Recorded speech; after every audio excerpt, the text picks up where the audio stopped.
It's the SKOR North Twins Show. Baseball! All right, SKOR North Twins Show. It is a Trevor Plouffe Tuesday, where we don't know when the Twins are going to start another winning streak again, but damn it, we're ready for it to happen at any moment. Hit the like button, subscribe button here on the SKOR North Twins Show YouTube channel. I did a post game yesterday just on the news of the Rocco Baldelli contract option being picked up for 2026. You can go check that out. We'll get Trev's thoughts on that. Thank God you secured old Rocco for 2026. You were fired up. I watched a clip of that. You were fired up there, Dave. Yeah, I was a little fired. I've been feisty over the last few hours. I'm trying to process without being completely angry. That's maybe I'm growing up just a little bit, but it's a very perplexing time. I mean, Trev, what are your thoughts on it? Like, are you surprised that the option was? And we don't necessarily know the exact time, and this could have happened weeks, if not months ago. But are you at all surprised that the option for a manager has already been picked up when the team's been pretty much struggling almost for the better part of the last year? I'm not super surprised that it was picked up. I'm not. Again, I think everyone who's followed anything I do talking about the game knows I don't think managers have a huge impact on what happens on the field. Yes, the vibe, culture is there as well under a manager's kind of what he actually represents for a team. And that hasn't been necessarily great for the Twins as of late. I don't think there's some great vibe right now, but that also coincides with a bunch of losing. So again, I'm not surprised. I know him and Falvey have a good relationship, and if he's running the show, it kind of makes sense that he'd pick up Rocco's option. So I wasn't surprised with it. I know a lot of people have been calling for Rocco's head, and I don't know. I don't know if I'm one of those guys because I don't know exactly what that would change. I think there needs to be some more fundamental aspects of the organization that probably need to go into effect. I think the roster's been exposed a little bit, and that's nothing that Rocco can do. That's not under what he does as a manager. So, yeah, I'm not surprised, and I don't think people should be so mad about it, or I don't think they should be so happy about it. I think it's just, okay, Rocco's our manager still. Right. So, Trev, you unfortunately started in your assignment now of covering games with the Brewers series on Friday, which has been a disaster going through the loss to Seattle. So, Dr. Plouffe, diagnose to me, because this to me is now off the charts bad. It's not just a slump. It's really, 17 runs, 9 runs. Give me the diagnosis, your synopsis of what you think are the main problems, what's gone wrong, what you're seeing, and to a certain degree, probably hearing as well. Can I say real quick, they've been outscored 46-16 in front of Trevor the last 4 games. What's made for some difficult broadcasts. I get it. Hey, Dick Bremer, I love you, man. I get it now. I understand. Left-handed toast to old Dick. I think the lack of versatility on the roster, and I don't mean defensively. I just think the lack of versatility of kind of athletes on the roster has shown up. And I guess what I mean by that is, I don't even know if that's really well articulated, but seeing the Brewers play baseball, which was a masterclass in baseball. They had guys, contact-oriented hitters that could steal bases, take the extra base, play really good defense out there. Then you have the middle-of-the-order bats and a Christian Yelich, a Rhys Hoskins, a Jackson Trio. They have different ways to go about scoring runs. I don't think the Twins specifically on offense necessarily have that type of versatility. And maybe maybe some of these guys have the ability to do some of those things, but they're not doing it. The Brewers, we're seeing guys, and people feel differently about this, but you see guys taking advantage in bunt situations, laying bunts down. We see guys taking the extra base. Almost every single time it was available to them, they did that. The Twins have not been doing that. It's basically, if we can't slug, and if we can't string together 3 hits, we're not scoring. And I know this latest rough patch has been the starting pitching and just pitching in general. That's been the problem. But I think that is more injury related too.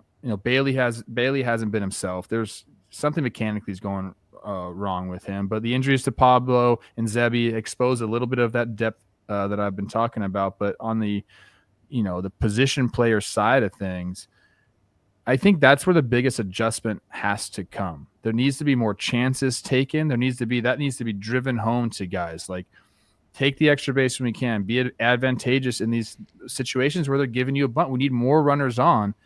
I thought the most telling thing, and I don't even know what game this was now. I think this was the last game of the Brewer series, or it might have been the first game of this one. 4 straight hits. Single, and we scored 1 run. Yeah. Yep. Station-to-station baseball does not work in the big leagues unless you're slugging the ball like crazy, which the Twins have not been able to do, and it's not really a reliable way to score runs through 162. Sometimes it works in the playoffs. People will point to that, but we're trying to get through 162 right now, and to rely on the extra base hit day in and day out with the way pitching is now is not feasible. So I could not believe that station-to-station baseball, 4 straight singles, 1 run scored. So I think that is where I am at. And I've been mentioning on the broadcast, quite often, it's like you got to take more chances on the base pass. Last night, Brooks Lee had one. He probably would have been thrown out at third base.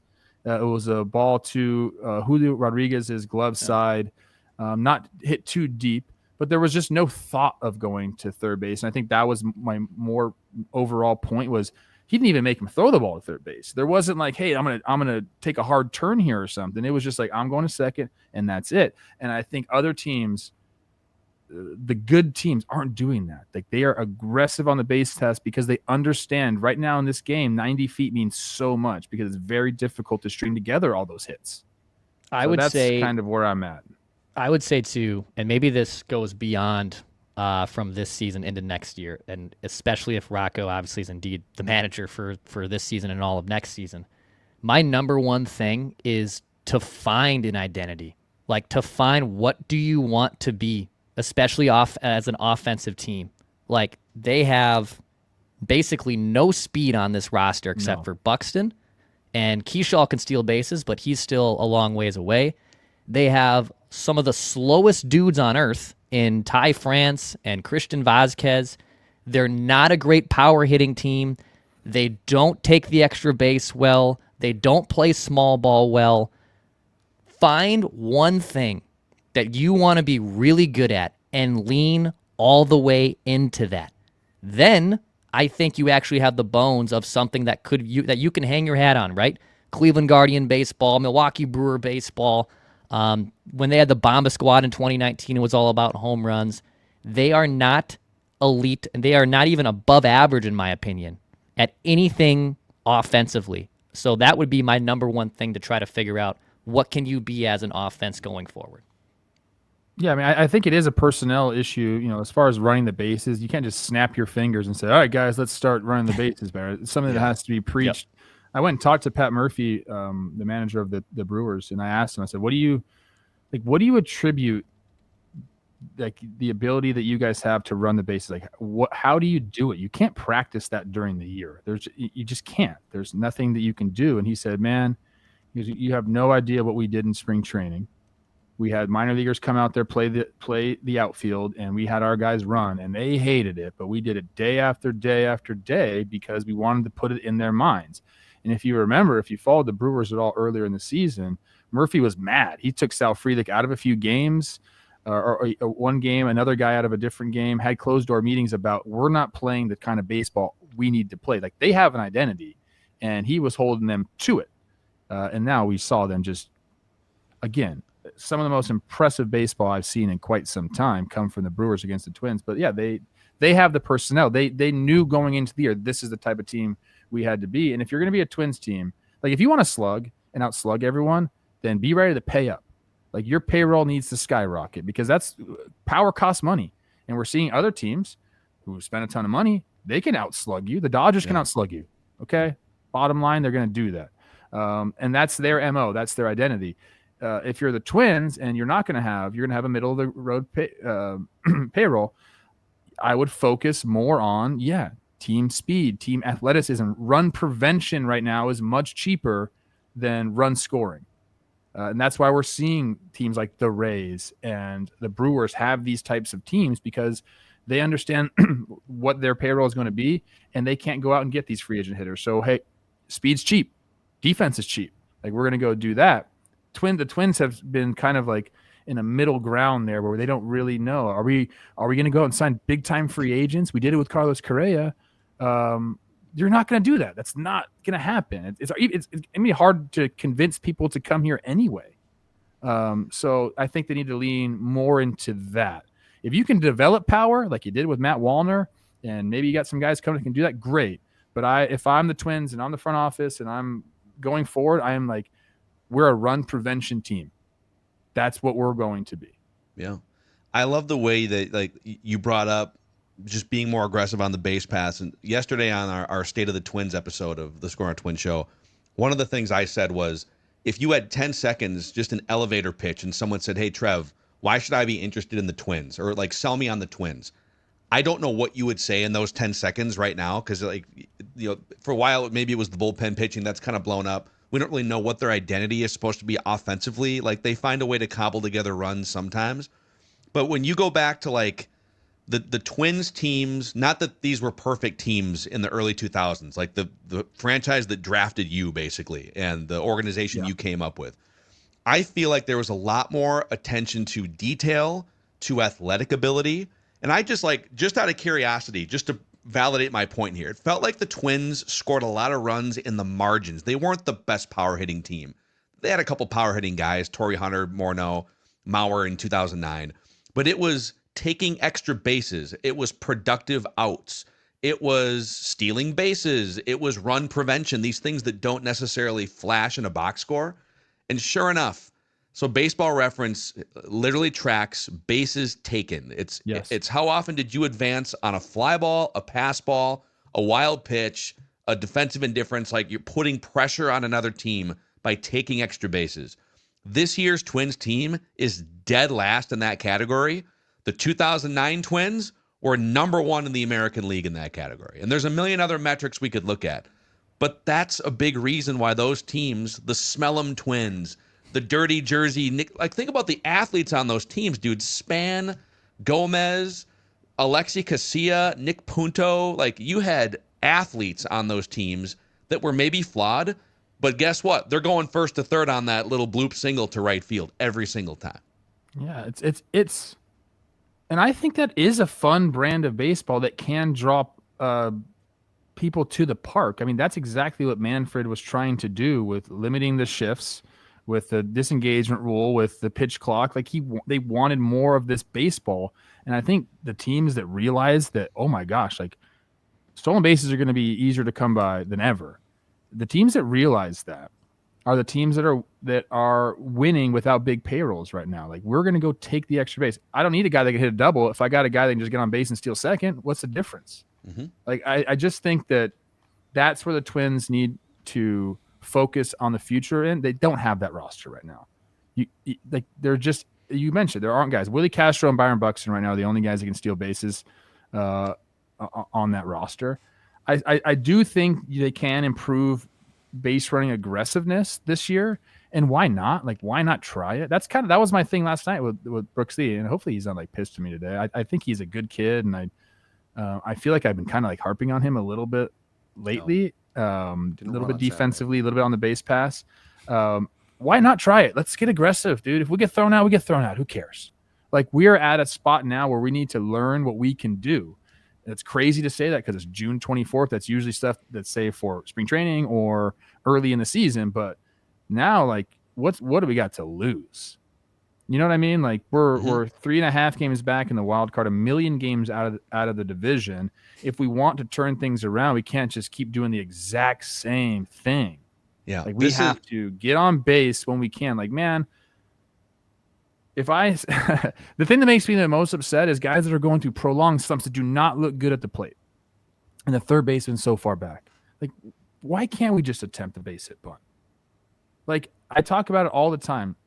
Not only are you going to get on base if you can just execute it, which it's people are, it's really hard to bunt. Yeah, I mean, I guess. Like, it's not that hard. You see other teams do it all the time. Yeah. You know, like, you just have to do it. But you get on base, and then you get a little bit of confidence, dude, because you got a knock.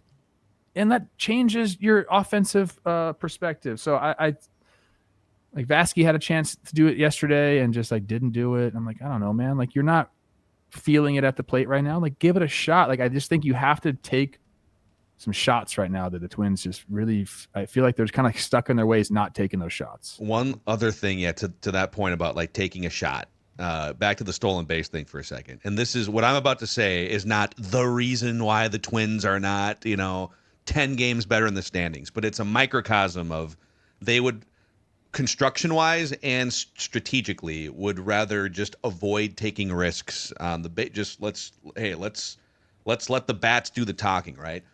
The only team in Major League Baseball that has yet to even attempt a steal of third base is the Minnesota Twins. Yeah, I know. And again, you're not going to do it 5 times a night, but like one time in 3 months, just, hey, let's see if we can get a guy from second to third with 1 out and, have a ground ball to the second baseman, score a run, It's funny you say that because I was like, Corey, I know we don't have speed on this team, but I think third base is a spot where you don't need speed to steal it. Like, if you can just kind of study the pitchers and understand, like, they hold you on more at first base than they do at second base. Because there's not somebody at the bag. There's guys in and out, and pitchers are, really trying to make a pitch where there's a runner in scoring position. They're really focused on the batter. And if so you spin around and sail that ball into center field. Yeah, a lot of times dangerous. they are just getting into a rhythm, not looking. You can count, do whatever you need to do.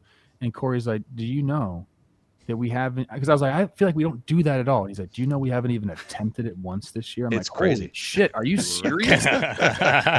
You were exactly right. But Trevor, So, yeah, though, I mean, look, we can go on and on about this because it goes flip side too. Sorry, Judd. One more thing. Pitchers not holding guys on is crazy to me too. Like, and I know they want to have like their best stuff on that pitch, but it's not like the slide step is some new thing. Guys have been throwing with a slide step for the entirety of baseball, and they've been doing just fine. And if I'm a pitcher and I'm on that mound, I surely would rather have the guy on first base than second base. Mm-hmm. So figure that out. I don't know. But the thing about it too, and back to the 3 games against the Brewers, which was a tutorial on baseball, like what we're discussing here is not individual player problems. It's an organizational baseball IQ problem. That's the thing is they do not take advantage of any of the things that people who understand what they're doing, and it can be nuanced, it can be small, but that's the incredible thing from pitching to the to not stealing bases, or heck, to your point, huge one, not going first to third. Like, that's my problem. Like, the Brewers do everything baseball IQ wise, and they're held accountable too. That is like, oh, okay, that's a great play. That's really, really smart. And this is where I get back to Baldelli and Falvey, because the roster construction's his. But the problem here is you're not taking advantage of anything, and it doesn't look like there's a mandate to do it. And I'm at a loss because, and look, the game was done. I get that. But what's the message at the end of that 9-0 blowout on Saturday, Plouffe, when Brooks Lee strikes out? And I mean, it literally looked like a little league kid who didn't understand the rule. Like, what are we doing here? Tom Kelly probably would have quit on the spot.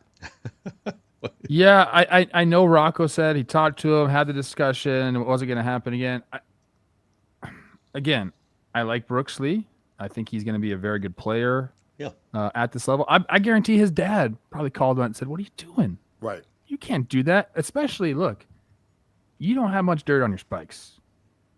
Like, if Carlos Correa does it, it's a little different. And whether that's right or wrong, I don't know, but it's just the way it is. I think there probably should have been a message sent. Probably should have benched him the next day. I think that's probably what should have happened. I understand he talked to him. But yeah, that was a bad look. I didn't even know what was going on at the end of the game too. I was pretty shocked at what happened, because I was like, oh, did he think he fouled it off? I'm like, no, he wouldn't be walking back to the dugout if he fouled it off. Right. It was just a frustrated, I'm not going to run situation. Maybe he didn't know how the ball got so far away. I didn't talk to him about it, but I'd forgotten about that. That was a very tough look. And you're right, Tom Kelly. Tom Kelly would have just walked home and said, "That's it. I'm going home." Here, just pick up his little fungo bat and just mumble to himself. If I did that and Tom Kelly might have killed me. Like he would have wanted to. He might not have executed it, but he would have thought about it. Yeah, that wasn't good. And if you're Buxton or Correa, you gotta go tell him that ain't ever gonna happen again. Right. Hey, you brought up Bunting, and what game was it? Was it Saturday? There was a perfect game through like 6 or into the 7th or something, right? Saturday. So just Saturday, and I like those are situations where now later in the game it becomes like an unwritten rule to not break up. But I'm saying like 3rd, 4th inning, or your offense is struggling. I'm kind of with you, man. I don't think you should be bunting every time you want to move someone to second, because I think you're then giving up potential beginnings. But again, if you look across baseball, so the Milwaukee Brewers lead the major leagues in bunt attempts, and it happens way less now than it did 20, 30, 40, 50 years ago.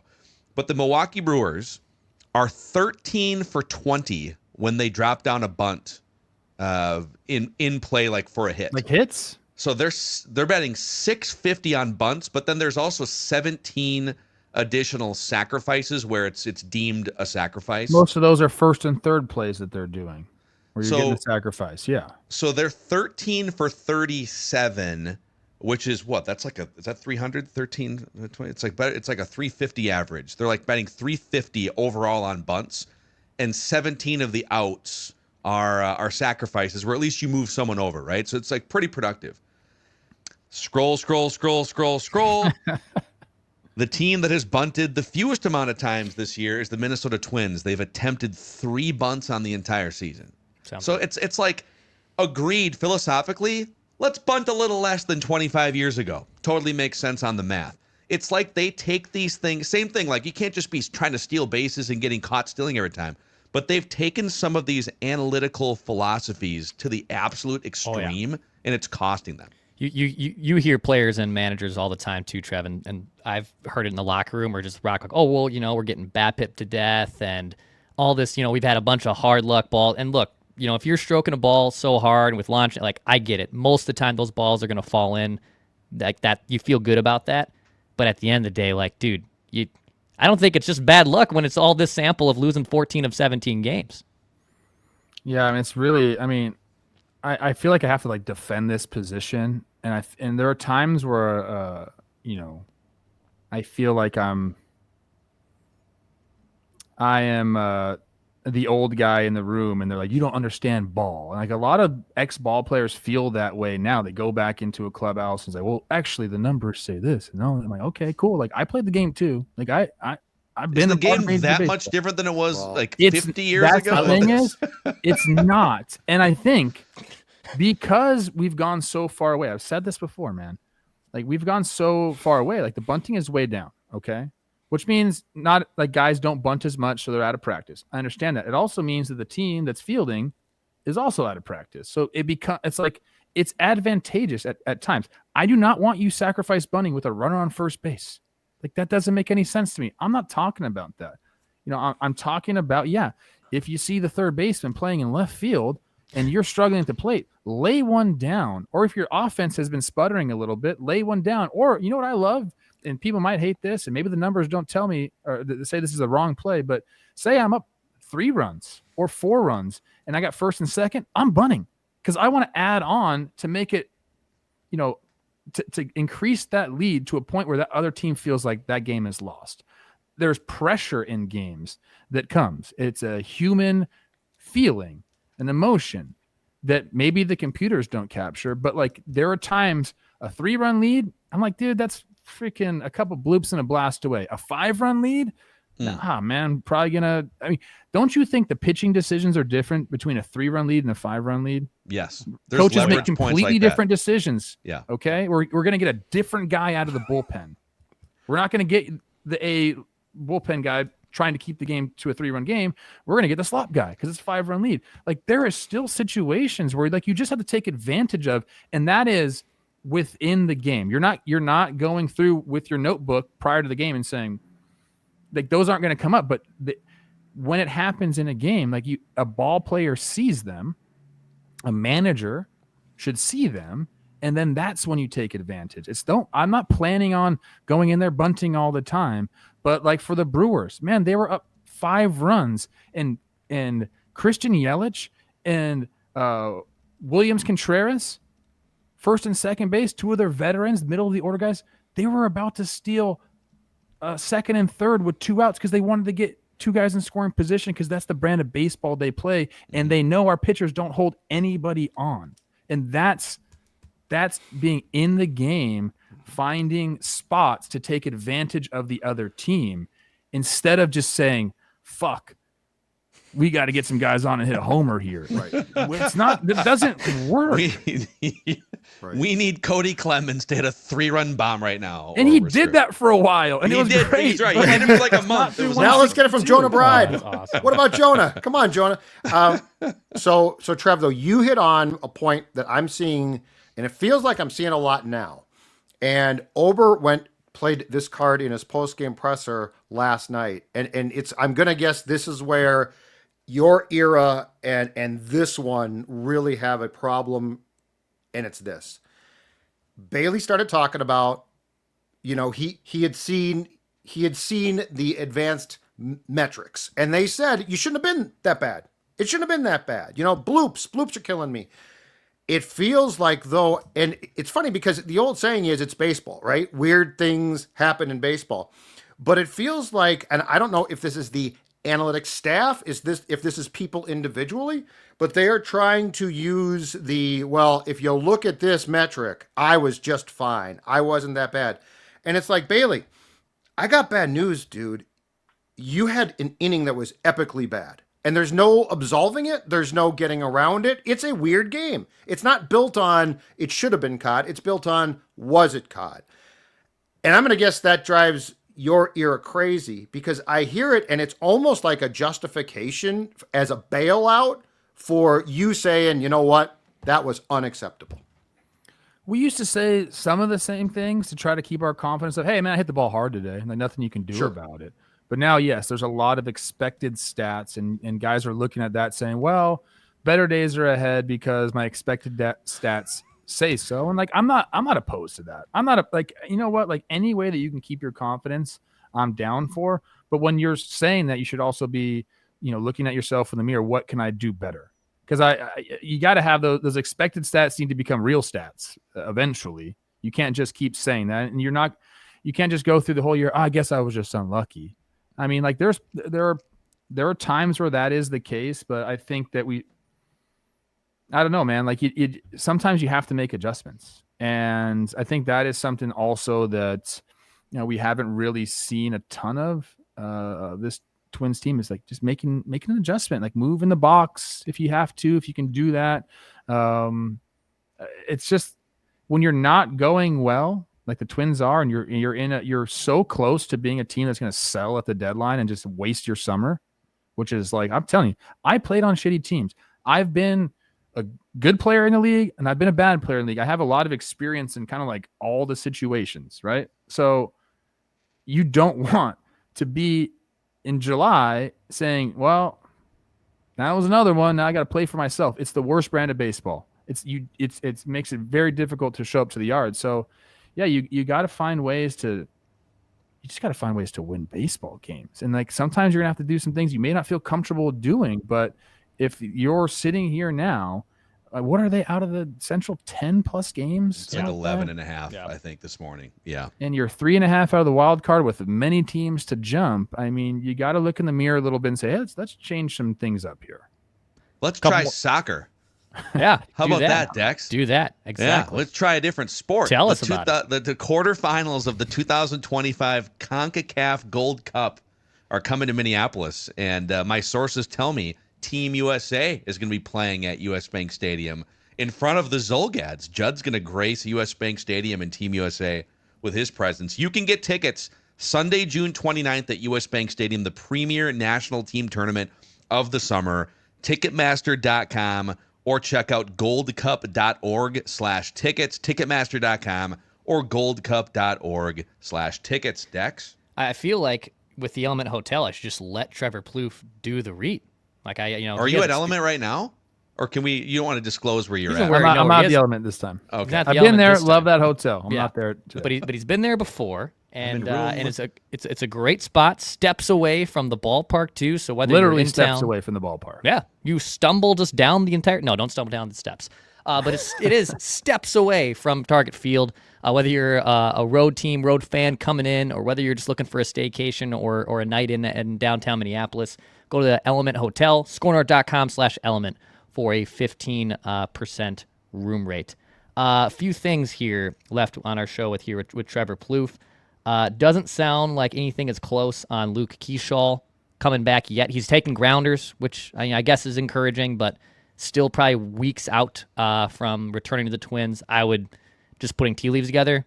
Post All-Star break is probably somewhat of a timeline. And Royce feeling better, taking BP.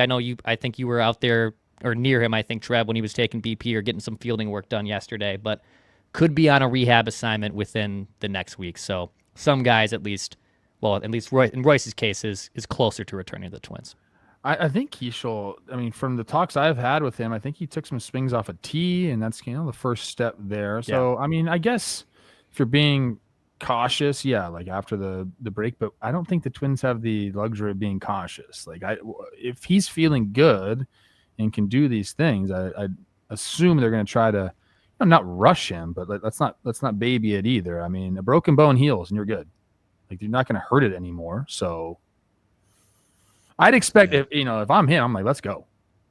I'd love to be the catalyst for this team. I'd love to be the guy that comes back and brings some speed to this offense. Yeah. That's where even with Keeschall can steal bases, and I know we had a big talk about it, but Walker Jenkins, who's now back in AA, that dude can steal a ton of bases. Keelan Culpepper, who was their first round pick last year, that dude's been stealing a hell of a lot of bases. We can put an end to that. Okay, that's not the Twins' way anymore. Yeah, Declan. it's true. It's true. But I'm saying at least there's if you're gonna lean into that, lean into it. But who? I guess where do they play? You're talking a lot of guys and play all kind of the same position. It is a lot of the dudes. So Culpepper is a shortstop, third baseman at the moment. Keeschall's a second baseman.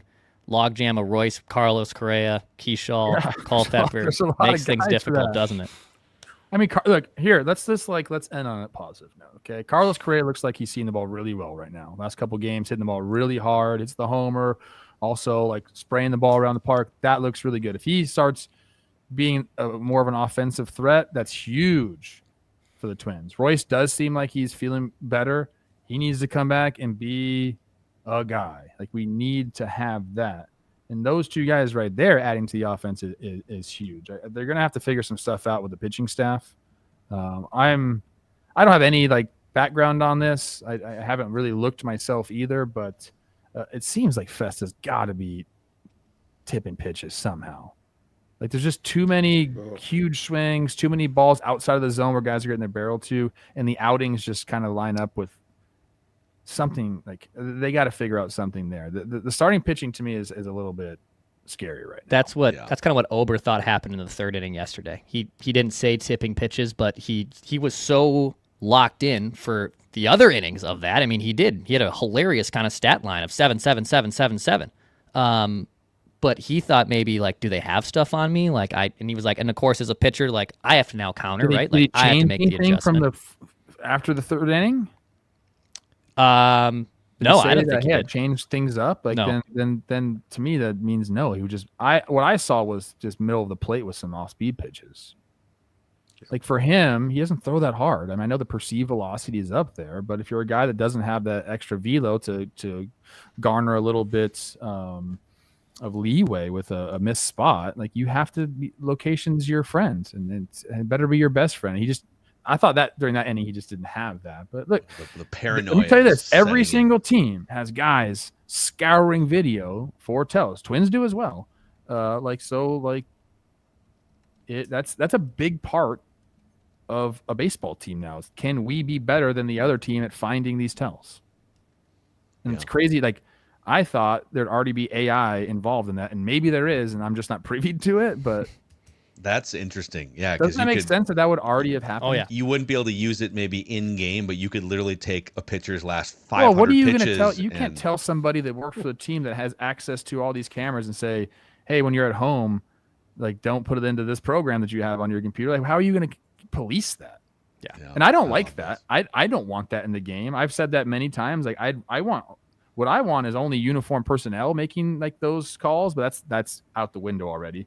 But to bring AI into me is like seems like it's not like fair, or like doesn't seem like it's like part of the game. But I mean, it's gonna go there eventually.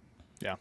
Yeah, just another thing. So things to work on: steal third, bunt, and get a better AI program. For, Upgrade your AI pitchers, program. Right? Let's go. Come on, Dwayne. That's awesome. Some actionables. You can catch Trevor on the next 2 games of this homestand, 3 games of this homestand. Hit the like button, subscribe button here on the SKOR North Twins Show. Be on the lookout for extra innings episode. Hell, there might be 2 games on Thursday. Tomorrow's not looking so hot. I believe in the Twins still. I believe in the Twins. And Trev believes, so you should too. That's right. Coach Trevor Trev. says- Only 2 games left, Trev. We'll check back in a week and see. 3 games. Get a win. Just get 1 win. Start with 1. Love it. Thanks, guys. We'll appreciate you, and we'll be talking at you tomorrow.